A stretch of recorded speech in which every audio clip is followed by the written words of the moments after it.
नमस्कार, मैं हूं आशीष त्रिपाठी आपके साथ। रुक करेंगे विस्तार पूर्वक खबरों का और कुछ बड़ी खबरों के लिए रुक करेंगे न्यूज रूम में मौजूद हमारे सहयोगी सुमित का भी। सुमित आपके पास आएंगे, लेकिन उससे पहले इस बीच एक बड़ी खबर अपने दर्शकों को बता दें। भोपाल से आ रही बड़ी खबर, जहां केरला जैसे हालात भोपाल में भी बन गए हैं। बड़ा बयान आया लव जिहाद को लेकर। साध्वी प्रज्ञा सिंह ठाकुर ने बड़ा बयान दिया। उन्होंने कहा कि भोपाल में भी लव जिहाद के मामले बढ़ रहे हैं और लड़कियों के साथ साथ लड़कों को भी बरगलाया जा रहा है। लड़कियों के साथ कुकर्म जैसी घटनाओं को अंजाम देकर उन्हें मजबूर किया जा रहा है। पाकिस्तान और भारत में छिपे गद्दार युवाओं को आतंकवाद की ओर ढकेल रहे हैं। देश विरोधी उन्हें बनाया जा रहा है। द केरला स्टोरी फिल्म सच्ची घटनाओं पर आधारित है और भगवान, लोगों को इस फिल्म को युवाओं को दिखाने के लिए आगे आना चाहिए। धनवान लोग यहां पर फिल्म दिखाने के लिए आगे आए और सभी को ये फिल्म दिखाएं, ऐसा कहना है उनका।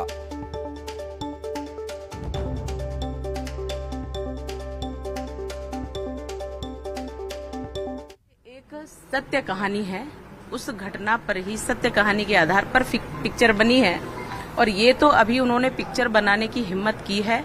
उनको मैं बहुत बहुत धन्यवाद देती हूँ। बहुत हिम्मत का काम किया है। पर ये सिर्फ केरल में नहीं हो रहा है, ये भोपाल में भी बहुतायत में हो रहा है। हमारे पास केस आते, हमने इसके पहले भी आपको मीडिया को बताया था कि इस प्रकार की घटनाएं, लव जिहाद में लड़कियों को फंसाया जा रहा है और लव जिहाद के बहाने उनके साथ कुकर्म होते हैं, उनके साथ बहुत सारे अत्याचार होते हैं। तो वो फिल्म के माध्यम से आया है, इसलिए जागृति आनी चाहिए।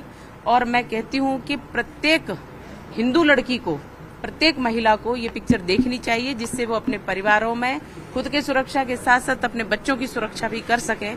आवश्यक नहीं है कि सिर्फ लड़कियां, लड़कों को भी इसमें बरगलाकर फुसलाकर उनको लिया जाता है और एक बहुत बड़ा आतंकवाद का विषय सामने आता है। एक बहुत ही घिनौना षड्यंत्र जो हमारे हिंदू बालक और बालिकाओं के साथ किया जाता है, उनको आतंकवाद की ओर प्रेरित किया जाता है, उनका मतांतरण किया जाता है। ये जो पूरा प्रकरण है, इस पर बयान दे रहे थे साध्वी प्रज्ञा ठाकुर। उनका ये कहना कि इस मामले में न सिर्फ केरल की स्थिति ऐसी है, बल्कि भोपाल में भी इस तरह की घटनाएं होती हैं। शैलेंद्र हमारे सहयोगी इस वक्त हमारे साथ मौजूद हैं, उनसे भी बात करेंगे। शैलेंद्र, बड़ा बयान और यहां तक कहा जा रहा है कि इसमें न सिर्फ लड़कियां बल्कि लड़कों को भी बरगलाया जा रहा है और आतंकवाद के अंधेरे में धकेला जा रहा है। बिल्कुल आशीष, जिस तरीके से साध्वी प्रज्ञा सिंह का ये बयान सामने आया है द केरला स्टोरी को लेकर, जब उनसे बात की गई तो उन्होंने साफ तौर पर कहा कि न केवल केरल बल्कि राजधानी भोपाल में भी इस तरह के केस जो है वो लगातार सामने आ रहे हैं और उनके पास कई लोग ऐसे आते हैं जिसमें न केवल लड़कियां बल्कि लड़के भी शामिल होते हैं। ये बताते हैं कि उनको किस तरीके से तरह तरह का लालच देकर उनका धर्मांतरण कराया जाता है और उनको आतंकवाद के लिए प्रेरित किया जाता है। उन्होंने इस पर पूरी तरीके से पाकिस्तान पर ठीकरा फोड़ते हुए कहा कि पाकिस्तान की तरफ से इस तरह की साजिशें, जो षड्यंत्र है वो रचे जा रहे हैं और देश के ही कुछ गद्दार जो हैं वो इसमें उनका साथ दे रहे हैं। तो उन्होंने कहा कि इसीलिए इस फिल्म को न केवल महिलाओं को बल्कि लड़कों को बल्कि परिवार वालों को भी देखना चाहिए, ताकि जो वास्तविक स्थितियां हैं उससे वो अवगत हो सके। न केवल युवतियां अपने आप को इस षड्यंत्र से बचा सके, बल्कि आने वाली पीढ़ी को किस तरीके से काम करना है इस षड्यंत्र के खिलाफ, ये सब जानना बहुत जरूरी है। उन्होंने कहा कि हर व्यक्ति फिल्म देख सके, यही कारण है कि प्रदेश सरकार ने इस फिल्म को टैक्स फ्री किया है। तो तमाम जो आरोप हैं उन्होंने कहीं न कहीं ये पाकिस्तान की तरफ लगाए हैं और कहा है कि उनकी तरफ से ये पूरा षड्यंत्र देश भर में किया जा रहा है और उससे मध्य प्रदेश की राजधानी भोपाल भी अछूती नहीं है। हालांकि उनका ये बयान है, उसके बाद कहीं ना कहीं अब जो सियासत भी लगातार गरमा रही है, चाहे कांग्रेस की तरफ से लगातार ये कहा जा रहा है कि मनगढ़ंत कहानियां गढ़ के देश का माहौल खराब करने की कोशिश की जा रही है, लेकिन बीजेपी की तरफ से लगातार इस फिल्म को देखने की अपील भी की जा रही है। खुद साध्वी प्रज्ञा सिंह ने कहा कि शहर के जो धनवान लोग हैं उन्हें शो बुक कराने चाहिए और जो गरीब तबके की लड़कियां हैं उनको ये मूवी दिखाई जानी चाहिए। तो जो आह्वान है वो बीजेपी के नेताओं की तरफ से लगातार द केरला स्टोरी को देखने के लिए भी किया जा रहा है। बिल्कुल शैलेंद्र, और चूंकि ये जो पूरी केरला स्टोरी है, इस पे सियासी रील लगातार घूम रही है और साथ ही जिस तरह से साध्वी प्रज्ञा ठाकुर का ये बयान आया, पाकिस्तान और भारत में छिपे गद्दार युवाओं को आतंकवाद की तरफ प्रेरित कर रहे हैं, एक बड़ा इशारा। और भोपाल में भी इस तरह की घटनाएं हो रही हैं, इस बारे में भी उन्होंने कहा। इसके रोके जाने के लिए भी उनसे क्या प्रश्न किया गया था कि अगर जो भोपाल में इस तरह की घटनाएं हो रही हैं तो क्या उसे रोकने के लिए भी कोई प्रयास किया जाएगा? देखिए, वो ये साफ तौर पर ये कह रहे हैं कि मध्य प्रदेश की सरकार और केंद्र की सरकार लगातार इस दिशा में काम कर रही है। पहले की सरकारों ने काम नहीं किए और यही कारण है कि षड्यंत्र जो है वो लगातार सफल होते रहे। क्योंकि जब ये उनसे पूछा गया कि या उनसे ये जाना गया कि जिस तरीके से जो कांग्रेस के लोग हैं इस फिल्म को केवल एक मनगढ़ंत कहानी बता रहे हैं, तो वो ये कह रहे हैं कि यही वो कांग्रेस है, यही वो वामपंथी के लोग हैं जो लगातार इस विचारधारा को अपोषित करते रहे और उसी के चलते इन लोगों को बढ़ावा मिलता रहा है। उन्होंने कहा कि ये कोई पहली बार नहीं है, इसके पहले भी वाटला हाउस से लेकर तमाम जो आतंकी हुए या जो घटनाएं हुई उसको लेकर कहीं ना कहीं कांग्रेस का सॉफ्ट कॉर्नर इनकी तरफ रहा है। उन्होंने कहा कि यदि कांग्रेस के लोग इस फिल्म को देखने जाते और उसके बाद यदि मीडिया उनसे प्रतिक्रिया चाहेगी तो वो निश्चित मानिए कि इस पूरी फिल्म में जो कथानक है या जो कलाकार हैं जिनके जो इसमें आरोपी के तौर पर दिखाए गए उनको भी वह मासूम और करार दे सकते हैं। तो वो साफ तौर पर ये कह रहे हैं कि सबके पीछे जो है वो कांग्रेस और देश में छुपे गद्दार है। लेकिन मध्य प्रदेश की सरकार, मैं लौटूंगा आपके पास। अजय सिंह यादव जी हमारे साथ कांग्रेस से जुड़ गए हैं। अजय जी, बहुत स्वागत है न्यूज 18 मध्य प्रदेश छत्तीसगढ़ पर आपका। साध्वी प्रज्ञा ठाकुर कह रही हैं कि द केरला स्टोरी फिल्म को दिखाने के लिए धनवान लोगों को आगे आना चाहिए, क्योंकि जो केरल में हालात हैं वो भोपाल में भी हैं। लड़कियों को जागरूक करने की जरूरत है। देखिए, भारतीय जनता पार्टी की सरकार है मध्य प्रदेश में 19 सालों से। उसके बाद जिस तरह के हालात हैं वो निश्चित ही चिंताजनक हैं।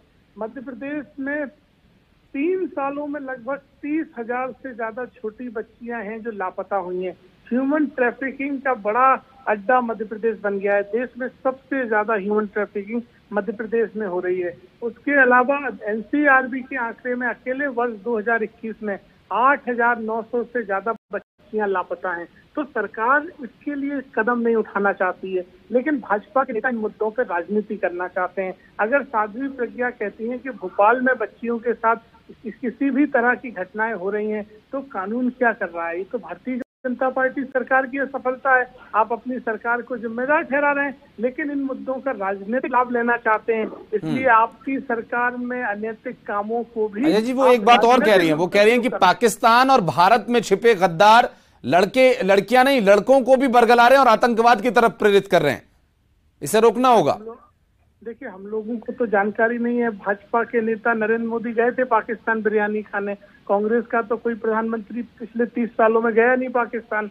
तो भारतीय जनता पार्टी के नेताओं को पाकिस्तान की भी जानकारी है और भारत के भी गद्दारों की जानकारी है। जिस तरह से बजरंग दल के नेताओं के संबंध निकले हैं, जिस तरह से भोपाल में आईएसआई के एजेंट के तौर पे काम ध्रुव सक्सेना करते थे, जो भाजपा के आईटी सेल के प्रभारी थे, तो भारतीय जनता पार्टी को सभी जानकारियां हैं और सरकार भी नहीं की है, फिर भी कार्रवाई नहीं कर रहे हैं।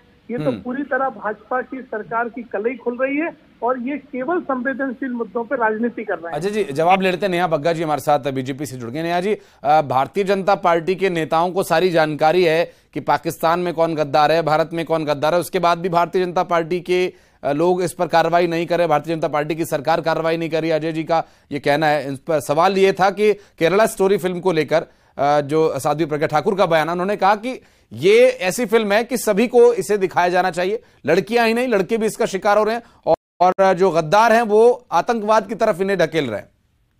देखिए, निश्चित तौर पर जिन लड़कियों के साथ यातनाएं होती हैं, जिनको धर्म परिवर्तन करके कभी सेक्स स्लेव बनाया जाता है, मल्टीपल टाइम्स उनका रेप होता है, कभी राजू रहीम बनकर आ जाता है, इन स्थितियों पे काबू पाने के लिए मध्य प्रदेश की सरकार जो है धर्म स्वतंत्र विधेयक लेकर आई थी। मुझे लगता है कि अजय यादव जी जो महिला सम्मान की बात कांग्रेस पार्टी कर रही है और कल से लॉन्च करने जा रही है, उसका भांडा खुद फोड़ रहे हैं। क्योंकि ये स्पष्ट है कि जिन बेटियों के साथ, चाहे वो हिंदू हो चाहे क्रिश्चियन हो, उनका धर्म परिवर्तन किया जा रहा है, जिनको लव जिहाद का टर्म खुद केरला की हाई कोर्ट ने 9 नवंबर 2009 को दिया था अपने 16वें पैराग्राफ में। 17वें पैराग्राफ में केरला हाई कोर्ट ने बताया कि किस प्रकार से जो रोमियो जिहादी हैं एक प्रकार का पैटर्न अपना के इन महिलाओं को एक्सप्लॉइट कर रहे हैं जो हिंदू और क्रिश्चियन धर्म से आती हैं। आज कांग्रेस पार्टी उसको स्वीकार करने के लिए तैयार नहीं है, जबकि उनके मुख्यमंत्री जो केरला के रहे ओमन चैंडी, उन्होंने 7,800 से अधिक महिलाओं के बारे में बताया जिनका धर्म परिवर्तन किया गया। शशि थरूर ने ट्वीट करके सुषमा स्वराज की जब विदेश मंत्री थी उस समय इस बात को 3 सालों में 30,000 से ज्यादा छोटी बच्चियां गायब हुई हैं, उसके लिए कौन जिम्मेदार है? और आपकी सरकार ने क्या कदम उठाया ये बताइए। ये इसमें क्यों बोल रहे हैं? नहीं चल सकती है।